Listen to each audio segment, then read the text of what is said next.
Ipundo, ipundo, aruzengiye.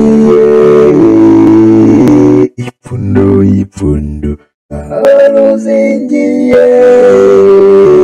Et je profite de votre plateau pour lancer un plaidoyer que le monde entier se tourne vers cette région qu'est le Sahel. Le Sahel, la zone des trois frontières, les trois pays, ça fait à peu près 69 millions d'habitants.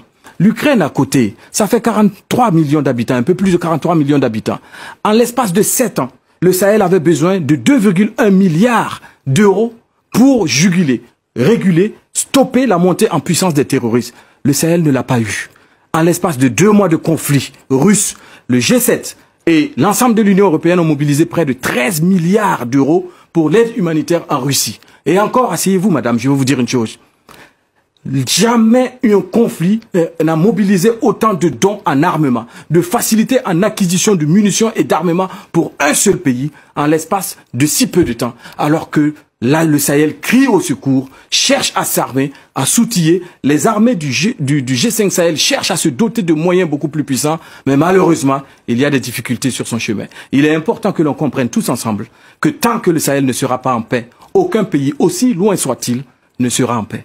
Et j'ajoute 65 milliards de dollars en 5 mois contre 1,5 milliard en 11 ans. À vous de juger. 65 milliards pour la guerre en Ukraine, débloquée par les grandes puissances, avec notamment les États-Unis et les pays européens de l'OTAN, les mêmes qui disent combattre des djihadistes dans le Sahel depuis maintenant 11 ans. Les chiffres se passent de commentaires. Mais dans le même temps, de quel droit peut-on blâmer quelqu'un qui dépense son argent à sa guise? Qui le donne à qui il veut? C'est son argent et il n'a pas à rendre compte à quiconque lorsqu'il fait ses choix, lorsqu'il définit ses priorités, ses actions. C'est humain. Que ceux qui en Afrique, dans les administrations, dans les universités, dans les écoles, croyaient toujours aux grands discours sur l'égalité, la justice, l'équité, la morale, la solidarité, l'amitié dans les relations internationales se réveillent. Le rêve a assez duré. Les discours d'un monde de bisounours doivent s'arrêter. La réalité est là. En quelques 2 ou 3 ans, les sacro-saints concepts sur l'aide, sur les vertus de la mondialisation, de la solidarité et de l'équité ont clairement montré leur obsolescence.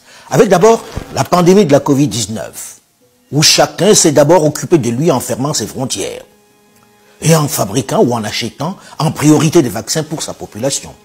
Puis maintenant, la guerre en Ukraine, où clairement les grandes puissances ont déployé comme jamais les moyens, ont sorti ostensiblement leur chéquier pour aider leurs protégés.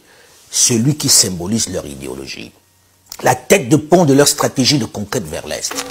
Il est important que vous, jeunes, ne commettiez pas les mêmes erreurs que nous. Jamais, nulle part, un pays n'a été développé par l'aide. Cela n'existe pas dans l'histoire de l'humanité. On entend encore ça et là des personnes qui continuent d'attendre une certaine aide, d'espérer un soutien des grandes puissances qui, dans leur grande humanité, dans leur magnanimité, voleraient au secours de l'Afrique. Soyons sérieux. L'aide ne peut développer aucun pays. Au-delà de l'obsolescence de ce concept un peu infantilisant d'aide, ouvrons les yeux. Soyons pragmatiques. Arrêtons de rêver et de croire au Père Noël qui descendra du ciel avec des jouets par milliers à distribuer. C'est un conte de Noël pour enfants. Même si ça fait mal, même si ça pique aux yeux, il faut regarder la vérité en face et savoir qui sont nos alliés et quelle est notre place. L'Occident a ses partenaires privilégiés, ses proches, ceux avec qui elle se sent une proximité culturelle, sociologique et civilisationnelle, j'allais dire. Normal. C'est connu, les oiseaux du même plumage volent ensemble. Nous n'en faisons absolument pas partie. Et on n'a pas à s'en offusquer. Les corbeaux ne volent pas avec les aigles. Et les ours ne marchent pas avec les tigres. Les discours contraires sont des mensonges, de la poudre aux yeux pour dissimuler la vérité. Ipundo, ipundo, aruzengiye. Ipundo, ipundo, aruzengiye.